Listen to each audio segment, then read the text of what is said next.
Ayo temui Arnold. Selama hampir 1 jam dia mencoba memutuskan apa yang harus dipilih antara air kelapa dan cola. Sangat orisinal ya Arnie. Arnold, kau memang selalu jadi sumber masalah. Itu terlihat sangat buruk. Kau perlu masuk rawat inap segera. Kau tidak akan berhasil sampai rumah sakit. Jantungmu bisa berhenti. Kau memerlukan transfusi darah darurat untuk menjaga tekanan dalam sistem peredaran darahmu itu. Selama Perang Vietnam, infus kelapa kadang-kadang digunakan untuk mengobati yang terluka. Hebatnya, air kelapa sangat mirip dengan plasma darah manusia. Jadi, apa yang kita punya? Cola? Baiklah, ayo mulai kerjakan. Tapi pertama kau harus membuang semua gasnya. Jika gas yang terkandung dalam minuman masuk ke dalam pembuluh darah, itu benar-benar akan meledakkanmu dari dalam. Cola mengandung gula, glukosa. Ini adalah sumber energi cepat yang sempurna dan memungkinkanmu untuk benar-benar jadi bersemangat. Ini terlihat berfungsi. Cola telah mengalir dalam tubuhmu. Tapi penampilanmu sedikit berubah, sobat. Bahkan rambutmu jadi berubah warna. Tapi di sisi lain, kau akan menjadi tamu yang paling disambut di pesta anak-anak manapun. Dengan begitu banyak kafein dalam cola mengalir melalui pembuluh darahmu, kau hanya perlu tidur setiap 3 hari sekali. Sekarang kau punya lebih banyak waktu daripada orang biasa. Lagi pula, bahkan atlet profesional pun minum cola untuk mendapatkan energi yang cepat. Dan kau selalu bisa mendapatkannya dengan mudah di supermarket terdekat. Jangan, hentikan dasar kau kamikaze gila. Hanya 1 Mentos saja yang bisa mengubahmu menjadi rudal darat ke udara. Jangan khawatir Arnold, mereka akan melepaskanmu jika kamu menjawab dengan benar. Jadi coba tebak gambar apa ini? Salah. Dan yang satu ini?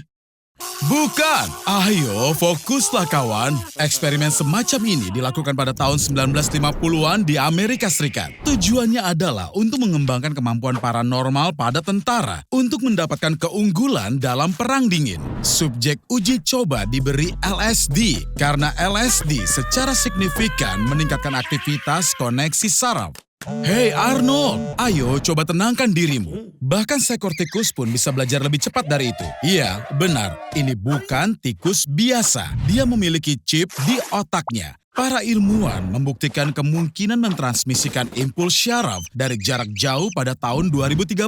Tikus-tikus itu berada di kota yang berbeda, tapi mereka bertindak bersama berkat elektroda yang ditanamkan di otak mereka dan juga internet.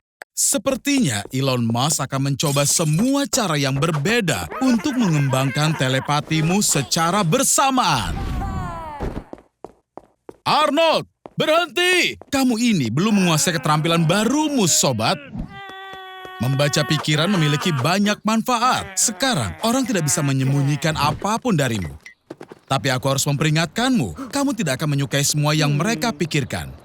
Kelebihan dalam suatu hubungan, kamu bisa langsung mengetahui apakah pasanganmu benar-benar mencintaimu atau tidak. Bahkan, kamu juga bisa memahami bahasa hewan. Dan kamu akan menemukan pasangan yang sempurna. Tapi, bagaimana jika semua orang bisa saling membaca pikiran? Dunia yang ideal tanpa kebohongan atau kepalsuan? Atau mungkin tidak. Hei Pak, jangan tersinggung jika menurutnya hidungmu itu penuh dengan jerawat. Astaga, ini adalah suatu bencana. Jangan Arnie, hentikan. Jangan coba-coba berani memikirkan itu. Aku mengerti kamu coba untuk memberi kejutan pada gadis impianmu ya. Klik suka atas usahanya. Ketuklah jendelanya seolah kamu sedang mengetuk hatinya. Sangat romantis, ciuman Spider-Man. Tidak kuat menahan beberapa kilogram. Jangan khawatir Arnold, pastikan untuk mendarat di tulang terkuat di tubuhmu. Tulangmu lebih kuat dari beton. Di bagian bawah kakimu antara lutut dan kaki terletak tibia. 1 mm perseginya bisa menahan beban tarik hingga 12 kg dan kompresi hingga 16 kg. Itu 7 kali lebih kuat dari beton. Bayangkan rumah terbuat dari tulang. Ya, itu sedikit menyeramkan. Arnold, jangan menyerah. Ini saranku. Coba dekati dia sebagai kurir pengantar pizza. Ups, Sepertinya pacar Tagaya kini bukan hanya benci pizza nanas, tapi kamu juga, sobat. Dan bukannya dapat ciuman dari si cantik, kamu malah mengalami patah tulang lagi. Tapi jangan khawatir, ada pelajaran dari semua ini. Ternyata mematahkan tulang bisa bermanfaat. Selama proses penyembuhan dan fusi, semacam pelindung yang terbuat dari tulang baru terbentuk di sekitar lokasi fraktur. Selama beberapa minggu pertama penyembuhan, tulang di lokasi patah tulang untuk sementara menjadi lebih kuat dari biasanya. Arnold, setelah tulangmu semakin kuat, saatnya melakukan tindakan paling ekstrim. Terbang ke apartemen Tagaya menggunakan sepeda motor dan juga tanjakan. Aku yakin aksi ini pasti akan menarik perhatiannya.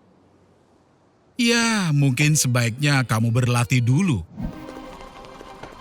Aku punya lebih banyak ide eksperimen, tapi mungkin kami bisa mentransfer kesadaranmu ke flash drive. Aku ingin tahu berapa gigabyte yang kita perlukan. Sulit dipercaya, tapi otak Arnold memiliki kepadatan memori yang sangat besar. Kapasitasnya adalah 2,5 juta gigabyte abstrak. Untuk ini kita memerlukan 2.500 hard drive dengan volume masing-masing 1 terabyte. Berlangganan dan klik suka untuk mengetahui lebih banyak fakta menarik pria malang. Jangan khawatir Arnie, sebentar lagi kamu akan menjadi cyborg, setengah robot, setengah manusia. Lalu kamu tidak akan takut pada apapun juga. Semua orang akan takut kepadamu. Hasta la vista, sayang. Sebagian besar otak ditempati oleh berbagai proses kehidupan. Bahkan untuk kentut pun dibutuhkan jutaan neutron. Volume memori sematik, yaitu informasi dalam simbol pengetahuan tentang dunia, jauh lebih kecil daripada volume total. Misalnya untuk mempelajari seluruh bahasa Inggris hanya membutuhkan 12 megabyte.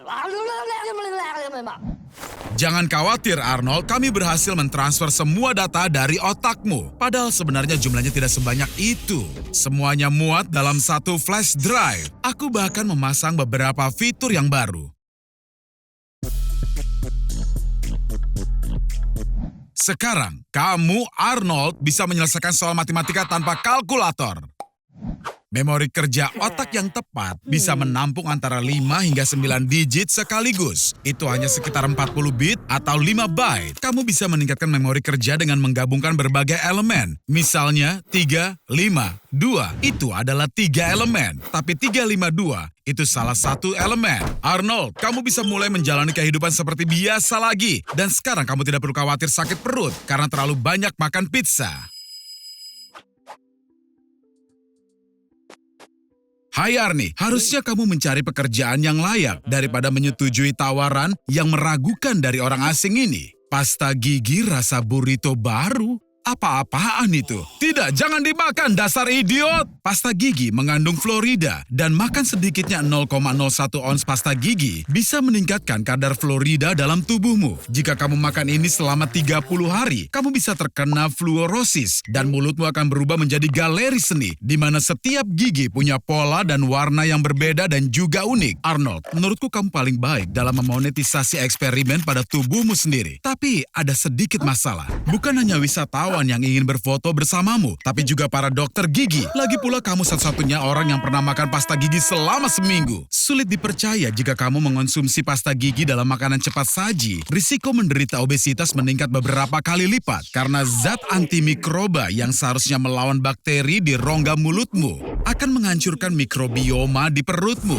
mengganggu metabolisme, dan membuatmu meledak seperti balon ulang tahun. Aku punya 2 berita. Kabar baiknya, dealermu telah ditangkap dan menghadapi hukuman penjara. Dan kabar buruknya, sekarang kondisimu sangat buruk dan diagnosamu adalah kecanduan pasta gigi. Ya, siapa sangka gara-gara pasta gigi, kamu malah diambang kematian. Kini, rehabilitasi yang panjang dan serius menantimu. Triclosan adalah zat dalam beberapa pasta gigi yang dapat melumpuhkan sistem saraf hanya dari 1 tabung. Kamu akan merasakan anggota tubuhmu mati rasa dan rasa dingin akan menjalar ke seluruh tubuh tanpa henti. Tapi berlari sepertinya tidak mungkin kamu lakukan karena neurotransmitter akan kehilangan kendali atas ototmu. Arnold, saatnya berhenti menggunakan pasta gigi. Dan satu metode yang sangat efektif, penyetelan ulang tubuh. Voila! Dan kamu sekarang seperti baru.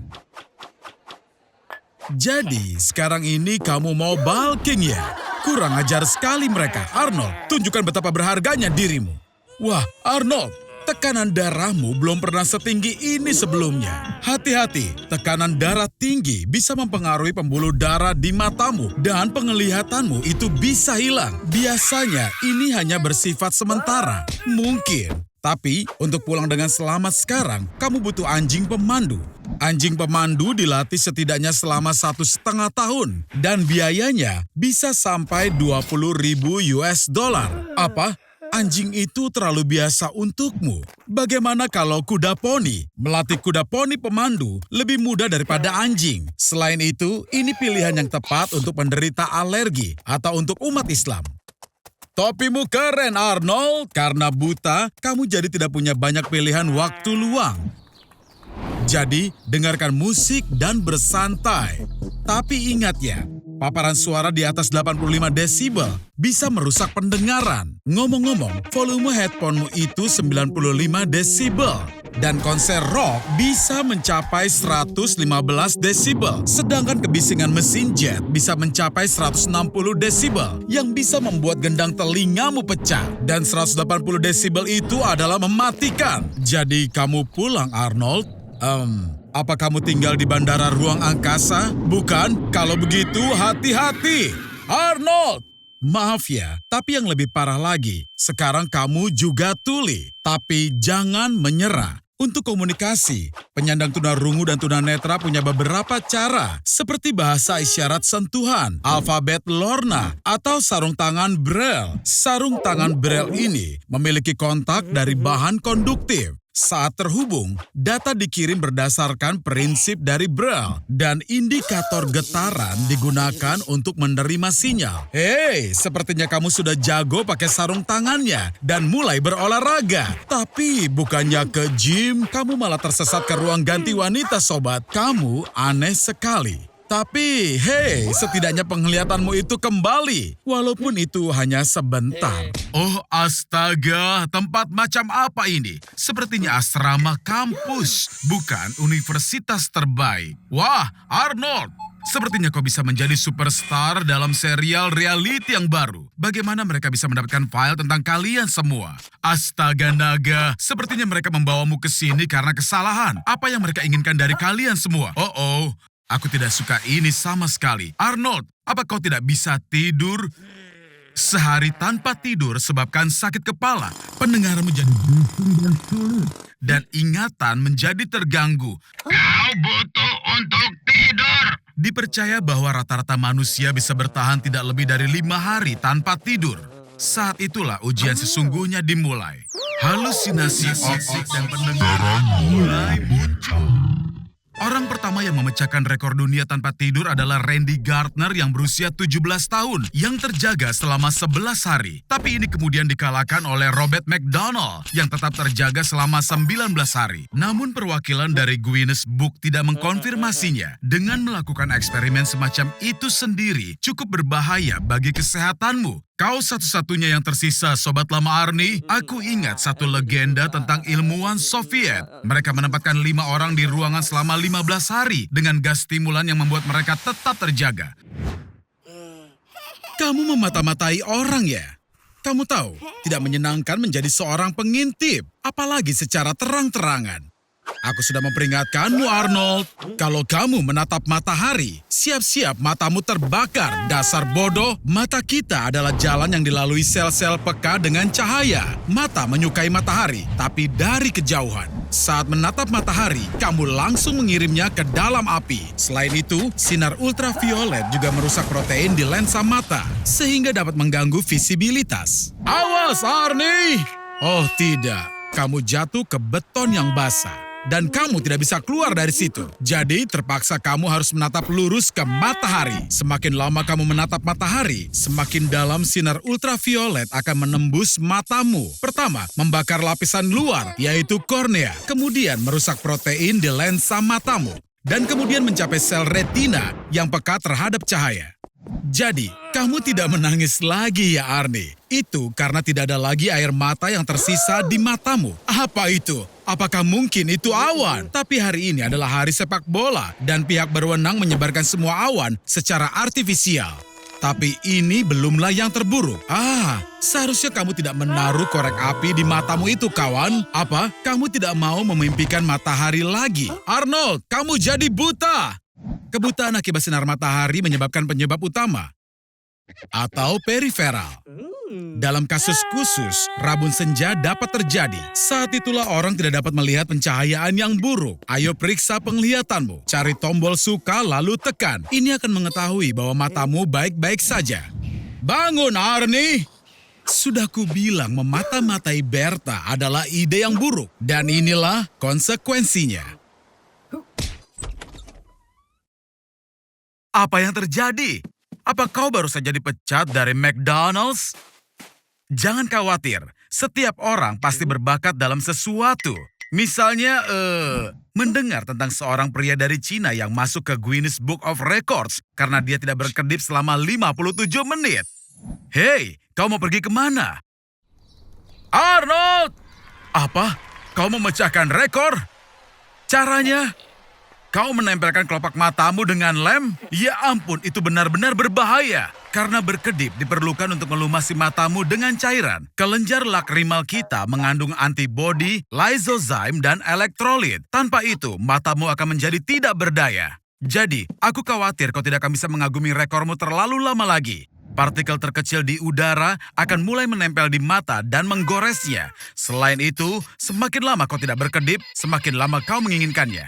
Arnold, ada satu rahasia. Berkedip memiliki fungsi lain. Dia membagikan informasi yang kau terima dan memperbarui perhatianmu.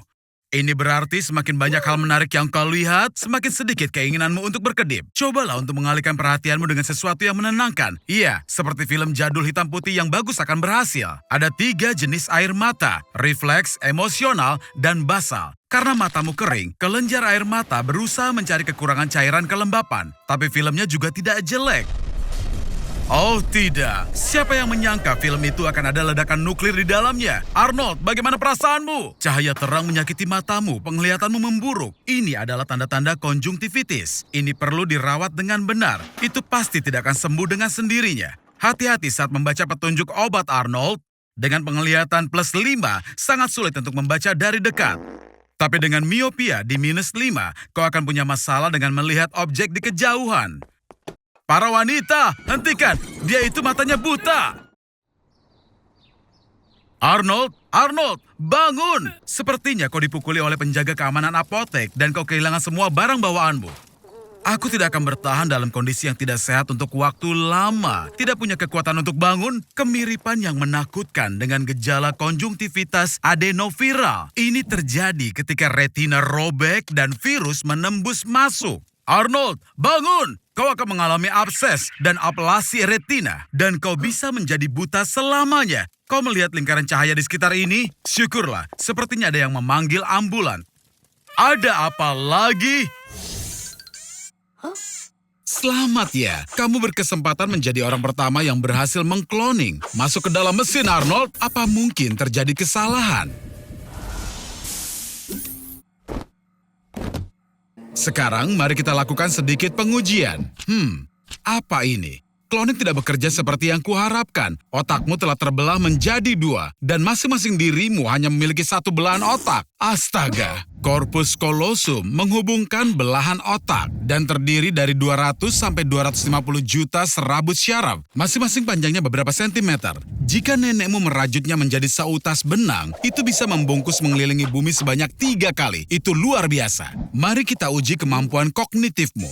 Bagus sekali, Arnold berotak kiri. Arnold berotak kanan. Apa-apaan ini? Benar. Belahan otak kiri bertanggung jawab atas bahasa. Otak belahan kiri mengontrol bagian kanan tubuh. Dan belahan kanan mengontrol bagian kiri. Jadi, jika korpus kolosum diangkat, seperti yang dilakukan pada kasus epilepsi parah, orang tersebut awalnya akan bingung antara anggota tubuh kiri dan juga kanannya. Mari kita kembalikan semuanya seperti semula. Masuk ke dalam mesin, Arnold. Hei, satu persatu, jangan berebut. Kami tidak bisa memulai tanpa kalian berdua. Hati-hati.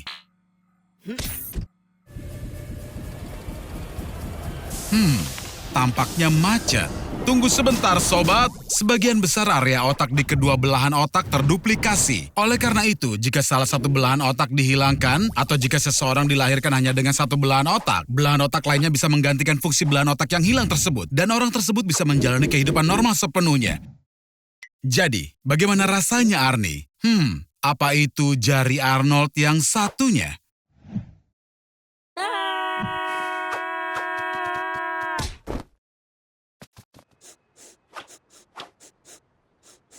Apa kau membeli tiket lotre? Bau apa ini? Kau tidak bisa mencium baunya? Itu menjijikan. Peluang diserang sigung yang bau sekitar 10 kali lebih tinggi daripada peluang memenangkan hadiah utama lotre. Arnie, astaga naga, kau beruntung. Para dokter telah berhasil memperbaiki indera penciumanmu dengan mencangkokkan hidung anjing ke tubuhmu. Tentu saja kau harus membiasakan diri dulu. Tapi hey, sekarang kau bahkan tidak perlu menggunakan filter di Snapchat. Indera penciuman anjing 100 atau bahkan 1000 kali lebih tajam daripada manusia. Dan hidung anjing bisa mencium bau pada jarak 1 kilometer dari sumbernya. Dengan hidung anjing, kau bahkan bisa menentukan kondisi fisiologis dan emosional seseorang. Sangat keren.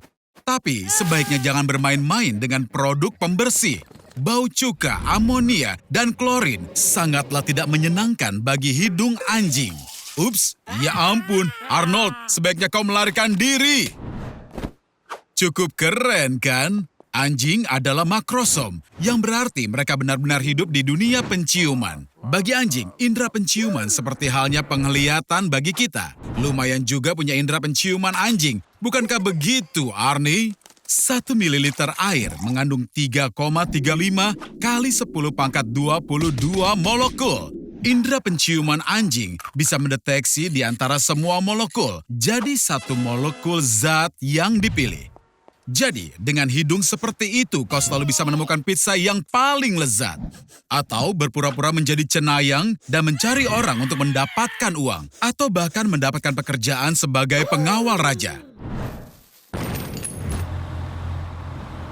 Ini dia Gertrude dan Arnold. Babi kecil ini sedikit lebih pintar dibanding Arnold. Tapi bukan karena ada chip Neuralink di otaknya. Tapi karena dia datang ke sini menggunakan bus. Tidak seperti orang bodoh berambut merah kita yang memarkirkan mobilnya pada mafia seharga $50 per jam. Pada konferensi ini, Elon Musk akan mendemonstrasikan proses pemasangan microchip canggih ke otak monyet-monyet kecil yang lucu ini. Dan di masa depan ke otak manusia. Arnold, berhenti menggoda primata itu dengan kuncimu. Benar kan? Bagus. Ya, kau sudah diperingatkan, kawan. Aku tidak mengerti bagaimana Elon bisa mengundang orang bodoh seperti itu ke konferensinya. Dari sudut pandang ilmiah, Neuralink adalah alat yang sangat sederhana, berisi satu set elektroda yang menghantarkan impuls listrik dari neuron di otak ke komputer. Tapi dari sudut pandang teknis, itu adalah perangkat yang sangat kompleks. Bayangkan otak adalah bola besar berisi kabel yang sangat kusut. Dan kau harus hubungkan dengan sangat hati-hati tanpa merusak apapun. Arnold, lari! Waktunya membayar parkir atau mobil derek akan membawa mobilmu. Kita harus ambil kuncinya dari simpanse ini sesegera mungkin. Dengan biaya parkir seperti ini, kau harus hidup dengan makan ramen instan hingga akhir bulan. Pakailah baju monyet. Dengan begini kemungkinannya akan lebih bagus. Percayalah, aku tahu baunya seperti daki, tapi hanya selama 5 menit. Sekali lagi Arnold, kau pasti bisa. Hei Bung, kau mau bawa Arnold kemana? Hanya aku yang boleh bereksperimen padanya. Elon, tolong jangan kasar pada Arnold. Tapi sungguh, aku bicara dengan siapa? Aku hanya suara di dalam kepala si bodoh ini. Ukuran dari otak Arnold hampir sama dengan primata itu. Dan chip versi ini akan sangat cocok padanya. Berkat Neuralink dan Wi-Fi, kini Arnold bisa berkomunikasi dengan pemilik lain dari alat ini lewat kekuatan pikiran. Dia juga mendapat manfaat dari peningkatan kecepatan interaksi dengan internet yang luar biasa. Arnold, ayo, konsentrasi, kau pasti bisa. Unduh bahasa isyarat monyet dari internet. Wow, ternyata kamu suka breakdance ya? Itu hobi yang tidak terduga. Hei, kamu harus pakai topi atau kamu akan melepuh. Kamu mendapat uang untuk ini. Sial sekali Arnie, sepertinya kamu belum siap untuk mengemis. Kapalan merupakan hasil pembelahan dari sel kulit. Kulit yang menebal membantu tubuh beradaptasi terhadap stres. Tapi pada keratoderma, sel kulit membelah terlalu aktif. Sehingga kapalan terbentuk di seluruh permukaan telapak tangan dan juga telapak kaki. Tapi kapalan seperti itu tidak melindungi kulit, hanya menimbulkan rasa sakit. Kamu memahami kata-kataku secara harfiah dan memutuskan mulai latihan? Lumayan Arnie, tapi sepertinya tubuhmu tidak bisa mengimbangi semangatmu. Lihatlah kapalan pada pria tunawisma itu. Dia jelas tidak menumbuhkannya hanya dalam waktu 1 hari. Walau kurasa kamu juga punya beberapa area terlatih yang terus mengalami benturan. Kerja bagus Arnie, terkadang lebih baik punya kapalan daripada tidak punya. Tapi tidak selalu. Sungguh malang. Kapalan beratnya 1 gram. Itu bisa bertahan di tubuh dari beberapa hari hingga beberapa minggu. Jika kamu kumpulkan semua kapalan yang dimiliki seseorang selama hidupnya, kamu akan dapat monster kapalan yang berukuran setengah dari manusia. Kecil tapi kokoh. Dalam beberapa seni bela diri ada istilah baju besi, ketika seluruh tubuh dikondisikan untuk mengurangi kepekaan terhadap rasa sakit. Tapi untuk melakukan ini, seseorang perlu memukul titik yang sama berulang kali dalam jangka waktu yang lama. Untuk mencapai tubuh besi, para kesatria menciptakan sapu besi, sikat pijat logam berat. Ini terdiri dari 50 batang yang disatukan dan dipakai untuk memukul diri sendiri. Dengan pukulan terus-menerus, sel kulit menjadi keratin dan neuron menjadi terbiasa, menganggapnya normal dan berhenti mengirimkan sinyal rasa sakit. Ayolah Arnie, tunjukkan kemampuanmu. Aku lihat kamu benar-benar tidak menyia-nyiakan waktu. Teknik baju besimu berhasil. Iya, tentu saja di beberapa tempat kapalan itu tidak bisa terbentuk. Jadi, kamu memutuskan untuk makan makanan pedas. Ingin jadi seperti pahlawan super favoritmu, Blazing Surfer. Itu adalah tugas yang sangat berat. Paprika super pedas, chip wasabi yang sangat pedas, sayap KFC. Oh Arnold, semoga kamu lebih berhati-hati. Capsaicin bertanggung jawab atas kepedasan pada semua produk. Ini mempengaruhi reseptor rasa, menciptakan sensasi terbakar. Hal ini memicu adrenalin, meningkatkan denyut jantung, dan suhu tubuh.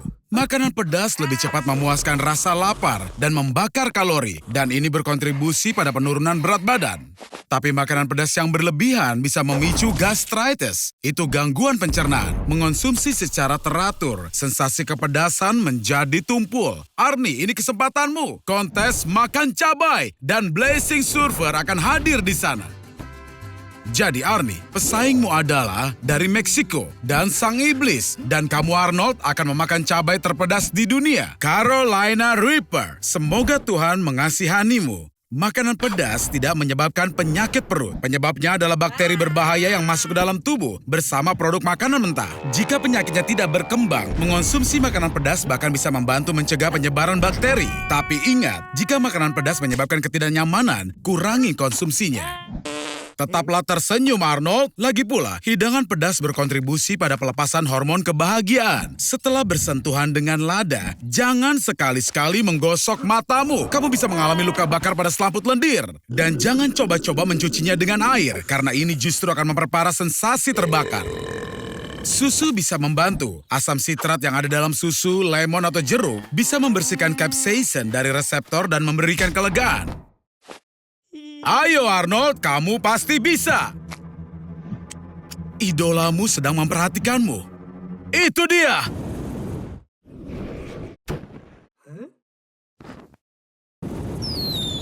Kamu menang Arnold.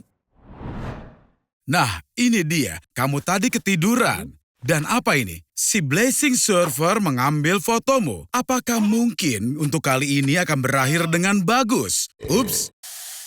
Tidak, belum saatnya. Cuaca buruk tidak bisa dijadikan alasan untuk libur.